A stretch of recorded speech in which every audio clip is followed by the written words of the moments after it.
कस्तूरी मेथी। जी हाँ दोस्तों, सही सुना। कस्तूरी मेथी का लोगों पर इतना बड़ा नशा हो चुका था कि लोग इसे पिए बिना रह नहीं सकते। इसका निकनेम मांझा भी कह सकते हैं, गांजा के भाई। कस्तूरी मेथी की इतनी डिमांड देखते हुए मैंने खुद के खेतों को भर दिया कस्तूरी मेथी से, जिससे मैं बड़ा स्मगलर बन चुका था। यहाँ पे मैं कस्तूरी मेथी की खेती करता और लोगों में बांट देता, सप्लाई कर देता था। इससे मेरी आमदनी काफ़ी बढ़ चुकी थी। धीरे धीरे मैंने कस्तूरी मेथी का पूरा एम्पायर खड़ा कर दिया था। मैं स्मगलर की दुनिया में राजा बन चुका था। ये चाह मुझे डुबा देगी, मैं जानता था, पर मैं नहीं मानने वाला। रोज़ अपने खेत से बड़े बड़े कस्तूरी मेथी के सैंपल्स लेकर मैं डिलीवरी करने के लिए निकल जाता था।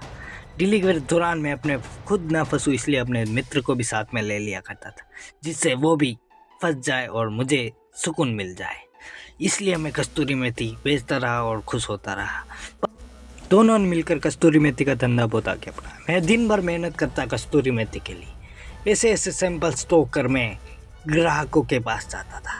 ये बहुत ही रिस्क वाला काम था, पर मैं नहीं रुकता था, डरता नहीं था। हिम्मत के दौरान मैं चल बसता। कस्तूरी मेथी का मैं बेचा बादशाह बन चुका था। मैं भी पूरे दिन कस्तूरी मेथी के नशे में रहने लगा था। इसकी आदत मुझे बहुत ही भारी पड़ जाएगी, ये मैं नहीं जानता था। इतनी दौरान मेरी चाल देखकर अच्छी अच्छी बॉलीवुड की हीरोइन भी एक्ट्रेस फेल हो जाती थी। मेरी चाल पर फिदा ये दुनिया, सिर्फ कस्तूरी मेथी का नशा ही चल रहा था। मैं अपना सैंपल लेके आगे बढ़ रहा था। मेरी ओडीपी वहाँ पे खड़ी थी। मैंने छुपके से अपना सैंपल वहाँ पे रख दिया, जिससे लोगों को पता न चले कि मैं कस्तूरी मेथी का सैंपल लेके जा रहा हूँ। मैं ऐसे रास्ते से जाता था जहाँ से पुलिस मुझे आसानी से पकड़ लेते, पर मैं अपने दोस्त को हमेशा साथ रखता था अपने काले कारनामों। वो इस काले धंधे में मेरे साथ बचपन से जुड़ा हुआ है। यहाँ पर कुछ बच्चे दिखे जो भी पढ़कर आ चुके थे। मुझे पता था यह पढ़कर अपना भविष्य बर्बाद कर रहे थे, लेकिन इनको कौन समझाए कि आगे जाके पढ़ाई कुछ काम नहीं आने वाली।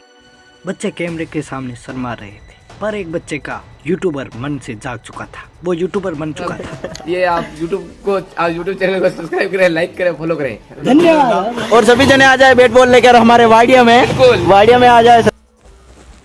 तभी रास्ते में एक छोटी बच्ची दिखी जिसे कस्तूरी मेथी की खुद सुगंध आ चुकी थी। मैं डर गया था कहीं उसे पता न चले और वो मेरे घर पर ना बोले, पर मैं आ चुका था अपने अड्डे पर, इलाके पर।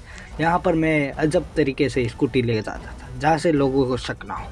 मेरे पास एक बाउंसर भी था जो मेरी कस्तूरी मेथी का ध्यान रखता था, और ये भी बहुत ही बड़ा नशा करता था कस्तूरी मेथी का।